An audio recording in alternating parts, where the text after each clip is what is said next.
डीग जिले के मेवात क्षेत्र के जनप्रतिनिधियों सहित जिम्मेदार लोगों से अपराध की रोकथाम के लिए पुलिस द्वारा गोपालगढ़ क्षेत्र में शनिवार को जनसंपर्क जागरूक सभा का आयोजन आईजी राहुल प्रकाश की मौजूदगी में किया गया। सभा के दौरान गो तस्करी और साइबर ठगी की रोकथाम को लेकर आईजी राहुल प्रकाश गंभीर दिखे। उन्होंने सभा को संबोधित करते हुए कहा कि जिन निर्दोषों के साथ सेक्स टॉर्शन के जरिए न्यूड वीडियो बनाकर जो मेवात के बच्चे कर रहे हैं, आप जानते हो कि कौन क्या कर रहा है। इस बारे में उनसे बेहतर स्थानीय जनप्रतिनिधि जानते हैं। देश के भोले भाले निर्दोष लोगों के साथ जो हो रहा है उसका दर्द आप तक पहुंचना चाहिए। इन साइबर ठगों के जाल में आकर देश के भोले भाले लोगों ने ठगी का शिकार होकर सुसाइड तक किया है। साइबर अपराधी एंड्रॉयड फोन लेकर गाँव में खेतों में बैठे रहते हैं। आपको लगता है कि वे कुछ नहीं कर रहे हैं, सिर्फ खातों में पैसे ही तो ट्रांजैक्शन करवा रहे हैं, जबकि यह बहुत ही गलत है। ये लोग बहुत बड़ा अपराध कर रहे हैं। ऐसे अपराधियों को पकड़वाने के लिए आप लोगों को पुलिस का साथ देना चाहिए, जिससे इन अपराधियों को पकड़कर सलाखों के पीछे डाल सके। हसन का मेवाती के नाम से पूरी दुनिया में मेवात का सम्मान है और ये लोग अपराधों को करके मेवात को नीचा दिखा रहे हैं। वे इस सभा में इसलिए आए हैं कि इस बैठक में मौजूदा लोग तय करके उठे कि जो लोग पूरे देश दुनिया में मेवात को साइबर ठगी, गो तस्करी जैसे अपराध को करके बदनाम कर रहे हैं, उसको जड़ से हटाकर रहेंगे। उन्होंने कहा कि अगर आपको लगता है कि अपराध के पैसे से बहुत फायदे हैं, बड़ा मकान बन रहा है, दुकान बड़ी बन रही है, गाड़ी बड़ी बड़ी ला रहे हैं, वे ऐसे लोगों को बताना चाहते हैं कि आने वाले समय में ना दुकान बचेगी, ना मकान बचेगा और ना गाड़ी। एक एक अपराधी की समीक्षा करेंगे और फिर अपराधियों के घर पर बुलडोजर चलेगा। वे इस सभा के द्वारा एक संदेश देना चाहते हैं कि जो बच्चे साइबर अपराध से दूर हैं उनको जागरूक करके इससे दूर रखें। लोग गांव में बताएं कि पुलिस आगे इन साइबर अपराधियों के खिलाफ कितनी सख्ती करने वाली है। मैं चाहता हूं ये दर्द बढ़े। जिन निर्दोषों के साथ जो यहाँ हमारे बच्चे कर रहे हैं, सारे नहीं, जो भी हैं, आप जानते हो बहुत अच्छे से कौन क्या कर रहा है। मुझसे बेहतर जानते हो, आप यहीं पर रहते हो। उन निर्दोषों के साथ जो हो रहा है उसका दर्द आप तक पहुंचना चाहिए। लोगों ने सुसाइड तक किया, आपको पता है। हमारे साइबर अपराधी जो कि एक मोबाइल फोन लेकर के लाइन लगा के बैठे रहते हैं, आप देखते होंगे बाजारों के किनारे, नहर के किनारे, उनके आपको लगता है कुछ नहीं कर रहे हैं, मोबाइल पे पैसे तो ट्रांसफर करा रहे हैं, छोटे मोटे अपराध कर रहे हैं, जो एसपी साहब भी कह रहे थे। उससे लोगों ने सुसाइड तक किया, आत्महत्याएं की। एक बुजुर्ग मेरे पास आए, जो साहब बता रहे थे, वैसी घटना मैं बता रहा हूँ। एक बुजुर्ग मेरे पास आए जब मैं क्राइम ब्रांच में था, रिटायर्ड कर्मचारी थे, 60-65 लाख उनकी पूरी जिंदगी भर की कमाई थी उनके पास, पूरे के पूरे पैसे उन्होंने दे दिए। उन्होंने कहा कि साहब मेरा एक ऐसा वीडियो रिकॉर्ड कर लिया और मुझे ब्लैकमेल करना शुरू किया पुलिस बन करके, और मेरे घर में जवान लड़के हैं, उनकी पत्नियां हैं और मेरे पोतियां भी जवान हो गई हैं। मान लीजिए अगर ऐसा कोई बात उनको पता चल जाती तो मैं तो सुसाइड कर लेता। तो मैंने 60 लाख रुपए देता गया और सारी मेरी जमा पूंजी चली गई। अभी भी मुझे धमका रहा है। तब वो मेरे पास आया जब उसके सारे पैसे खत्म हो गए। तो हम लोग किस तरह के काम की तरफ अपने बच्चों को धकेल रहे हैं, इस विषय पे ही बात करने के लिए मैं आपके बीच में आया। मुझे या जो पुलिस के यहाँ पे अधिकारी बैठे हैं, इनको क्या तकलीफ है आप बताइए। आप जो भी अपराध के बारे में हम बात कर रहे हैं, चाहे गो हत्या है, चाहे साइबर क्राइम है, व्यक्तिगत तो कोई तकलीफ नहीं है। हम आपकी तकलीफ के लिए आपके बीच में आए हैं, ये आपको समझना पड़ेगा। मैं डीग के एक नागरिक के तौर पे आपके बीच में आया हूं, क्योंकि आप देख रहे हो आपके बच्चे खराब हो रहे हैं।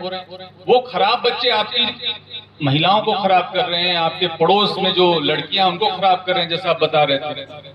उन बच्चों के कारण वो निर्दोष भी परेशान हो रहे हैं, जो आप कह रहे हैं कि रातों में पुलिस इनको वेरीफाई करने के लिए ले जाती है।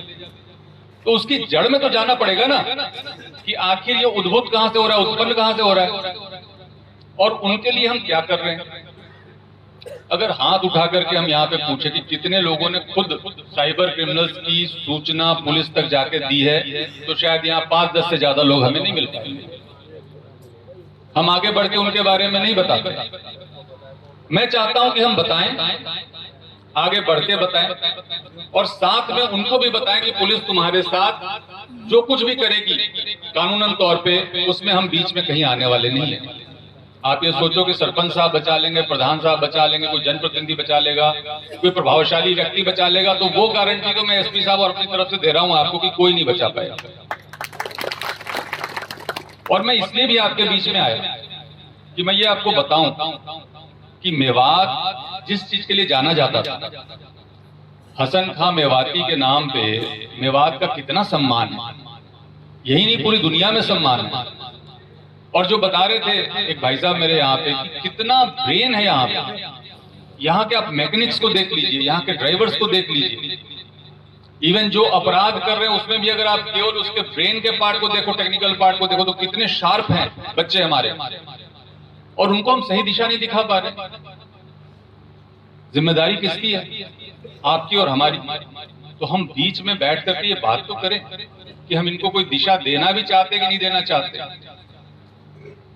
अगर हमें लग रहा है कि अपराध से आने वाले पैसे से फायदा बहुत है, मकान बड़े बन रहे हैं, दुकान बड़ी बन रही है, गाड़ियां बड़ी बड़ी आ रही हैं, तो मैं आपको ये भी बताना चाहूंगा कि आने वाले समय में न तो वो दुकान बचेंगे, न तो वो मकान बचेंगे, और गाड़ियां तो शायद नहीं बच रही।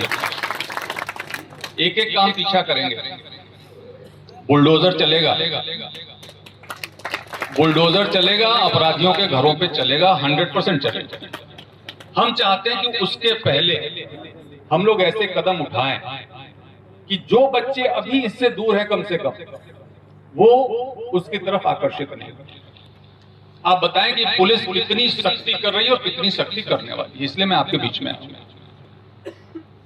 और मैं किसी भी तरीके से किसी का नुकसान, किसी का बुरा नहीं चाहता। जो शिकायतें थी कि साहब हमें वेरिफिकेशन के नाम पे परेशानी होती है, कतई हम नहीं चाहते। हम क्यों चाहेंगे? आप सोचिए, जब पुलिस किसी के घर में घुसती है तो वहां की महिलाओं की क्या स्थिति होती है, आप सोचिए जरा। जो माताएं होती हैं वहां पे, जो बहनें होती हैं, वो किस तरीके से बेचारी अपनी इज्जत को बचा के कहीं किसी कोने में दुपक रही होती है, छुप रही होती है। क्या देख के अच्छा लगता है हमें? बिल्कुल भी नहीं लगता। लेकिन वो जो नालायक जिसके कारण ये स्थिति आ रही है, उसको पकड़ के, कान पकड़ के हम कभी पुलिस को देके आ रहे हैं क्या?